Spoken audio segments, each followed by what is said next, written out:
permitido a passar. Os fariseus eram mestres nisso. E então eles querem provar, usam a cobaia do seu amigo fariseu para convidar Jesus. Primeira prova: havia um costume aos judeus que quando um convidado chegava na sua casa, tinha um servo específico para lavar os pés. Você sabe disso. Lavar os pés do convidado, saudá-lo com o ósculo santo, um beijo na face ou na testa, e perfumar com óleo. E nada disso o fariseu fez com Jesus. Prova-se a sua verdadeira intenção. Ele não é anfitrião, ele não é hospitaleiro. Prova a sua verdadeira intenção. E a prova maior se concretiza quando ele diz para consigo mesmo: se esse fosse aquilo que ele diz que é, saberia quem é esta mulher e que tipo de coisa ela faz. Glória a Deus. Quando o homem pensa isso, Jesus, ele ouvindo a voz do pensamento daquele homem, diz assim: eu quero te contar uma história. Você me permite? Jesus é educado. Eu quero te contar algo. Você me permite? Simão, permite o Senhor. Então Jesus, ele começa a ditar uma parábola, dizendo: olha, em um reino existia um Senhor, e nesse mesmo reino 2 homens, que eles ficaram devendo ao rei. Um ficou devendo 50 dinheiros, e o outro ficou devendo 500. Chega ao dado momento que a dívida já estava quase impagável. Chama-se os dois para um prestamento de conta. Prestamento de conta, isso te faz lembrar alguma coisa? Prestamento de conta. Os dois são chamados para um prestamento de conta. A Bíblia diz que o primeiro que se apresenta, aquele que devia 50, isso Jesus contando para o fariseu. O fariseu, ou seja, o Senhor, pergunta: aonde está aquilo que me deve? Aquilo que é meu por direito, eu quero receber o meu dinheiro. Aquele homem se humilha. O texto diz que ele se humilha: Senhor, tenha misericórdia, eu não tenho com que te pagar, me perdoe. Há a presença de uma grande compaixão no coração do Senhor. A dívida é perdoada, o homem sai feliz. O segundo candidato entra, aquele que devia 500, da mesma maneira, da mesma forma, a dívida é perdoada. Isso Jesus contando para o fariseu. Jesus então faz uma pergunta: me responda, qual dos dois deve ter ficado mais feliz pelo fato de ter perdoado a sua dívida? Aquele homem olha para Jesus e diz assim: certamente foi aquele que perdoou, a dívida era maior. Certamente a dívida que era maior, que foi perdoada, foi esse que saiu mais feliz. Disseste e respondeste bem. Está vendo essa mulher? Presta atenção, vai ver uma lição de Jesus. Está vendo essa mulher? Eu cheguei na tua casa, tu me chamaste para vir para a tua casa, eu vim. Quando eu cheguei, tu não lavaste os meus pés. Mas essa mulher que tu condenas, não cessa, desde o momento que chegou, não cessa de regar os meus pés com as suas lágrimas. Essa mulher que tu condenas, glória a Deus, quando ela chegou, ela beija os meus pés, coisa essa que você não fez. Ela me ungiu, coisa essa que você também não fez. Vem agora a chave do sermão. Jesus olha para ele e diz assim: olha, porque eu te digo, porque a quem mais se perdoa, mais se perdoa. Interessante é dizer isso. Para nós tudo é pecado. Pecado é pecado. Pecado é pecado, tem a sua origem. Pecadinho, pecadão, tudo é pecado.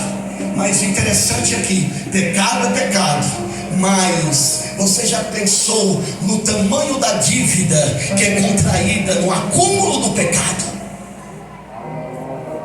Você já pensou no tamanho da dívida que é contraída no acúmulo de pecado? Vem agora a questão do agradecimento, do reconhecimento, da gratidão. Porque a quem mais se perdoa, mais ele ama. Não é pecado você fazer uma retrospectiva. Presta atenção, crente. Não é pecado você fazer uma retrospectiva. Creio eu que é isso que está faltando muitas vezes na nossa vida. Quando nós fazemos uma retrospectiva. Vamos adiantar. Vamos para o Salmo 40, versículo 6. 6. Existe uma tradução da Bíblia, do Salmo 40, no versículo 6, que diz assim: a minha orelha furaste, oblação não requereste. Vamos para aquilo que esse versículo diz, presta atenção. Aquele a quem muito mais ama, mais se perdoa, mais ele ama. Não é pecado você fazer uma retrospectiva e lembrar do lugar de onde o Senhor te tirou. Tem crentes em pleno século 21 que ele não sabe, não tem a ideia de onde Deus te tirou. Você lê os primeiros versículos do Salmo 40. Tirou-me de um lago horrível, primeiro lugar onde nós estávamos. Tirou-me de um lago horrível. Segundo, de um charco de lodo, aonde nós estávamos completamente enlameados pelo pecado, manietados, acorrentados, algemados. Esse era o lugar onde eu e você estávamos. Mas o salmista continua dizendo: então ele veio, nos tirou desse lamaçal de pecado, no charco de lodo, nos colocou os pés firmes numa rocha. E ele vai mais além, ele colocou um novo cântico na nossa boca. E todas as vezes que nós entoarmos esse cântico, o nome dele será glorificado, o nome dele será exaltado. Todas as vezes que você lembrar quem você era, aonde ele te encontrou, de onde ele te arrancou. O que Deus espera dessa geração? Aleluia, Jesus, a minha história. Geração grata a Ele. Senhor, Porque quem sabe tem a ciência de onde Ele nos arrancou. Não existe pensamentos de desistência. Quem sabe, quem tem ciência da obra redentora e salvífica que Ele fez na tua vida, você não tem pensamento de largá-lo. Obrigado, meu Deus. Pensamento de largá-lo. Versículo 6 Obrigado, Jesus. do Salmo 40. As minhas orelhas Pelo furaste. amor, Senhor, pelo teu perdão. Mas o que significa isso? O que quer dizer isso, pastor? Todos nós sabemos que Israel tinha um lado da escravidão, escravos e livres, livres e escravos. Segundo a lei, quando um escravo, aproveitando o gancho, falando sobre testemunho de um homem que foi escravo há muito tempo. Esse homem nasceu escravo, cresceu escravo, teve um grande período da sua vida na escravidão. E surgiu uma revolta muito grande no coração daquele homem. Aquele homem se tornou um homem implacável, inflexível. Ninguém conseguia dominá-lo. Os seus senhores, que eram dono dele, não suportavam. Ele era cruel, ele era inconsequente, e por isso ele constantemente estava no mercado da cidade para ser vendido para quem quisesse comprá-lo.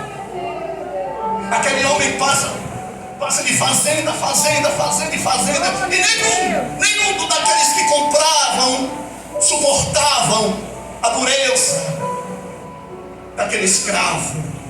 As suas costas eram marcadas por chibatadas e chicotes, mas ele não mudava o seu jeito de ser. Continuava aquele escravo implacável, rude, rústico, cruel. E um certo dia, mais uma vez levaram ele para o mercado de escravo para ser vendido. E nesse dia apareceu um cidadão.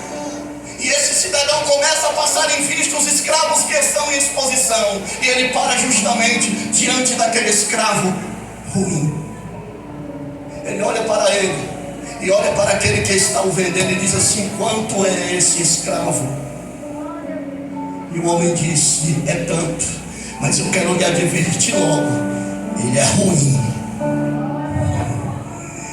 Eu estou pedindo uma soma de dinheiro, mas talvez ele não vale isso que eu estou pedindo por conta de ele ser ruim.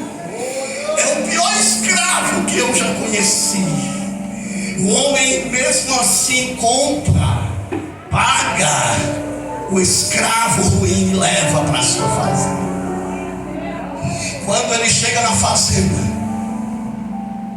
começa a tratar com a máxima delicadeza, coisa essa que os outros patrões não faziam. Tratavam com educação, com delicadeza. O tempo foi passando. Você quer uma fórmula para desarmar o inimigo que vem te afrontar? Seja delicado, seja educado. Deixa Deus te usar nesse momento. Você vai desarmar o inimigo. Aquele homem começa a ser cativado, o escravo começa a ser cativado. O tempo passa, o seu temperamento vai mudando. O seu temperamento cruel, implacável, inflexível, vai sendo moldado pela gentileza, pela brandura, pelo amor, pela prática do amor do seu patrão. O tempo passa, e no dado momento o patrão olha para ele e tem um pensamento: pronto, ele já está moldado, ele já está transformado, já não é mais aquele homem que eu encontrei quando comprei de primeira vista. Ele já está transformado, já está mudado. E o meu pensamento é ditar a sua carta de alforria e lidar como liberdade. Se é pra Jesus, para louvar. Oh, aleluia! Aquele patrão, ele escreve com o seu próprio punho a carta de alforria e vai em direção ao escravo que, ainda não sabendo ler, entrega na mão dele e diz assim: este documento lhe dá o direito de ser um homem livre a partir de hoje. Glória a Deus. Aquele escravo olha espantado e diz assim: como é que o Senhor falou? Esse documento me torna uma pessoa livre.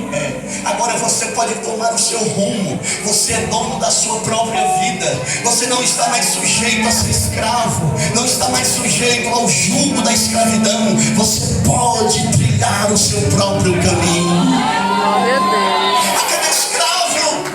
Aquele escravo olha para o seu patrão ainda com a carta na mão e diz assim: o Senhor está me dando liberdade para ser um homem livre a partir de hoje. E as lágrimas começam a aparecer nos seus olhos e ele diz: mesmo liberto com um documento comprovando essa liberdade, mas eu digo para o Senhor que jamais ninguém, em lugar nenhum, me trataram com tanto amor, com tanto carinho. Então, mesmo eu sendo livre por documento, eu prefiro continuar sendo seu escravo. Eu continuo escravo. Eu continuo escravo de Cristo. Eu continuo escolhendo estar na tua presença. Glória a Deus. Mas tinha que ter um sinal, Oh, tinha que glória, ter algo aleluia, Jesus. provatório que comprovaria a decisão daquele escravo livre que queria continuar sendo escravo. As minhas orelhas furastes. Glória a Deus. Oh, glória. Aonde estão os crentes que têm orelha furada por Jesus nessa noite? Glória a Deus. Está difícil de você compreender Aleluia, isso. Jesus. Glória a Deus. O apóstolo Paulo, Glória a Deus. ele se considerava um As escravo de marcas de Cristo. Cristo estão nas nossas Um homem que foi escravo do pecado, As marcas de Jesus. liberto por Cristo. Mas na sua liberdade, não se vendo distante daquele que o livrou e o libertou, Glória a Deus. prefere continuar sendo escravo dele. Aleluia, louvado Porque seja uma Deus. pessoa que uma vez alcançada por Cristo de verdade, e essa Glória a pessoa se Deus. dá a liberdade de abrir o coração para servir o Senhor de coração, ele não se vê mais distante do Senhor. Verdade. Quando Jesus ele olha para os discípulos nas últimas instruções que ele dá a ele lá em João, se não me falha, João 15 em diante, Jesus ele fala do seu regresso para o Pai. E quando ele fala do regresso, ele diz: eu tenho que ir, porque se eu não for o Consolador, o Espírito Santo não virá estar com verdade, vocês. Ele vos fará lembrar de tudo aquilo que eu tenho vos Glória a ensinado, ele Deus. ficará Obrigado, convosco. Senhor, Mas o pelo texto teu diz que consolador. após essa fala de Cristo, os discípulos ficam Pelo teu pesarosos, eles ficam tristes, eles baixam o semblante. Sabe por quê? Porque aquilo denotava a expressão de quem foi encontrado com Jesus e não consegue mais ver longe dele, distante dele. Aleluia, pode glorificar o nome do Senhor. Oh, bendito seja o nome do Senhor. representa para você. O que ele realmente significa para você. Para Pedro ele dizia: tu és o Cristo, o Filho do Deus vivo. Glória a Deus. E há quem possa falar mal até de Pedro, mas Pedro tinha suas referências. E se eu disser para você que Pedro tinha visões que os demais não conseguiam ver, ele enxergava coisas que os demais não conseguiam enxergar. João 13, vocês lembram dessa passagem? João 13, a última Santa Ceia. A última ceia, só para encerrar, a última ceia, João 13. Lá está ele, após a Santa Ceia, cinge-se com uma toalha, pega-se uma bacia com água e começa a fazer aquele ato conhecido como lavar os pés dos discípulos. Lava um, lava dois, lava um, lava dois, lava três. Quando ele se aproxima de Pedro, o que é que Pedro diz? O Senhor lavar os meus pés? Nunca na galáxia. Glória a Deus. Senhor, lavar os meus pés? Não. Talvez neste momento os demais discípulos disseram para Pedro: rapaz, deixa o mestre lavar os seus pés, deixa de ser rebelde. Não é mal? Deixa de ser rebelde, Pedro. Está sendo rebelde, o mestre já lavou os meus, já lavou o de André, de João, só falta você. Deixa de ser rebelde, homem. Mas Pedro estava tendo uma visão ampla. Visão essa que os discípulos, os demais não estavam conseguindo ver. Quando ele olha para aquele homem, aquele nazareno, abrindo mão de uma das suas túnicas e vestindo-se com uma toalha, pegando uma bacia, se agachando porque era preciso, se agachando porque era necessário, e ele começava a lavar pés empoeirados dos discípulos. Todos nós sabemos que Jerusalém não era asfaltada, eram ruas e pedras toscas, empoeiradas, e lá estava ele lavando os pés dos discípulos. Quando Pedro ele olha aquela cena, ele diz assim: não pode ser, não pode. Não pode ser. Naquele dia o Senhor me perguntou do que eu achava, do que o Senhor era, e eu respondi para ele e para os demais ouvirem: o Senhor é o Cristo, o Filho do Deus vivo. Então está existindo uma coisa aqui diferente. Há uma inversão de valores aqui. O Senhor quer lavar os meus pés, mas na realidade aqui, quem tem que lavar os pés de alguém aqui não é o Senhor que tem que lavar os meus, sou eu que tenho que lavar os pés do meu Senhor. O Senhor é o Cristo, o Filho do Deus vivo.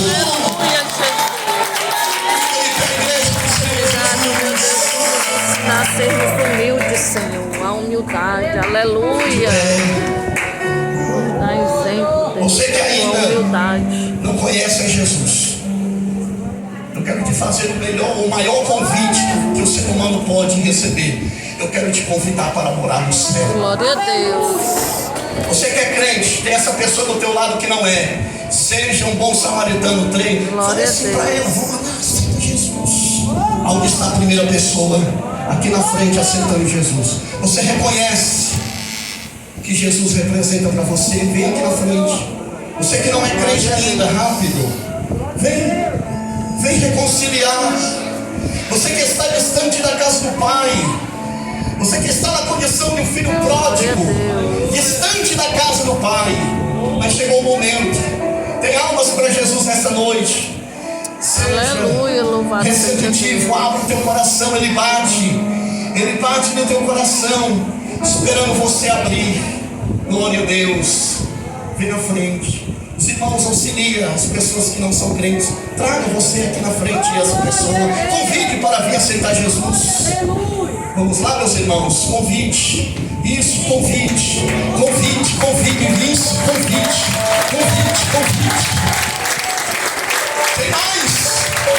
Tem mais pessoas para Jesus.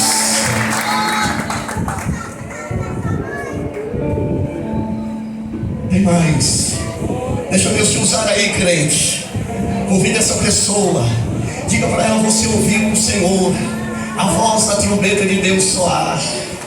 E hoje, se ouvides a voz do Espírito Santo, não endureçais os vossos corações. Glória a Deus. Vem aceitar Jesus. Você precisa reatar a aliança com Ele. Você precisa reatar a aliança. Vem na frente. Eu quero orar por você. A Bíblia diz que há festa diante dos anjos de Deus Quando um pecador se arrepende, isso significa que não são os anjos que festejam, é o próprio Jesus que festeja, que se alegra. Tem mais gente? Glória a Deus. Não vou insistir, a hora não permite. Glória a Deus. Deixa eu orar por a senhora. Você já foi crente? Nunca? Estava esperando o quê? O momento, né? Qual é o teu nome, filha? Julia. Sabia que Jesus ama a tua alma de montão, né? Jesus ama de montão. Foi por você também que ele morreu naquela cruz, como prova do seu amor incondicional e infinito. Mas tem mais gente aí para aceitar Jesus. Vai resistir o chamado de Deus? Aleluia. Vai resistir o toque do Espírito Santo? Hoje Deus te dá a oportunidade. Hoje Deus te dá a oportunidade, a porta está aberta. Mas não é por muito eu falar que eu serei ouvido. O meu papel de pregador eu estou fazendo, né? Vamos orar por essa vida que está aqui. Levante a sua mão. Houve um tempo, não muito distante, que quando uma alma aceitava Jesus, os crentes pulavam da carteira. Só faltava dar cambalhota. De tanta alegria, né? Eu sou desse tempo bem antigo, daquele tempo que os crentes eram bem quadrados. Glória a Deus. Uma alma vinha na frente, a igreja entrava em polvorosa. Glória a Deus, aleluia. Oh, glória. Quem era batizado com o Espírito Santo falava língua estranha. Glória a Deus. Oh, Jesus. Pelo menos estenda as mãos em direção a esta Oh, vida. glória. Aleluia. Pelo menos estenda as mãos. Que queres te entregar, Jesus Cristo, ó cansado e triste pecador, para aquele que no Gólgota foi visto, padecendo nossa culpa, nossa dor. Vamos lá! Venha Cristo,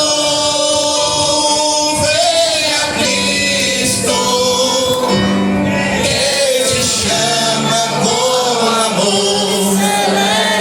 A igreja louva. Venha Cristo,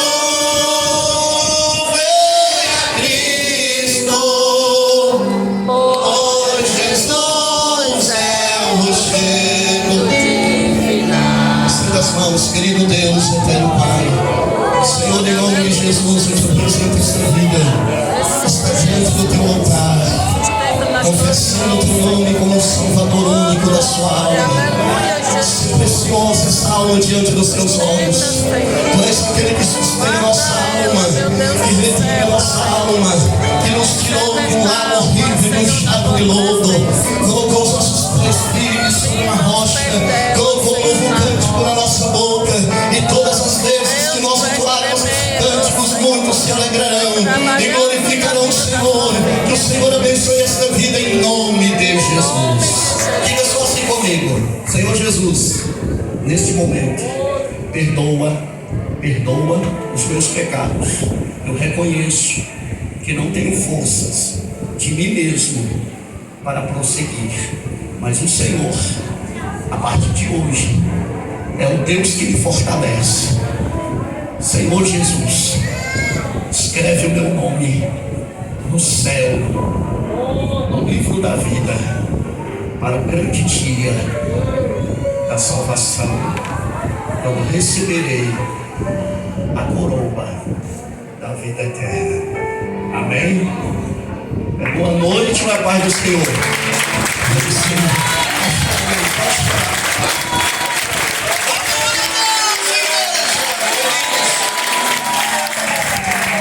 Deus abençoe. Para mim, pastor Tiago, já valeu a pena. Glória Glória a Deus. Para mim, já valeu a pena. Uma alma para Jesus. Vamos receber Glória o a pastor Deus. Tiago. Sim ou não? Com alegria? Aonde está a alegria?